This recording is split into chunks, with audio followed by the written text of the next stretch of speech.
дамы и господа, награждается в номинации «Лучшая ведущая года страны». Я думаю, не только года, а вообще всех лет. Непревзойденная, неповторимая, единственная наша любимая, самая лучшая девушка, ведущая Айзада Жамгырчиева, номер 1 в Кыргызстане.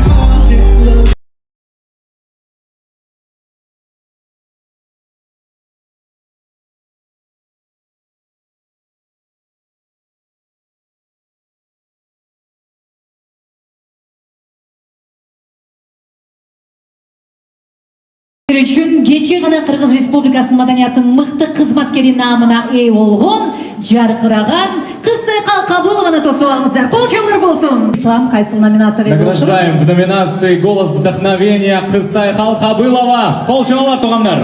Чоңдор болсун, кыз Сайкал Кабылованы тапшырабыз.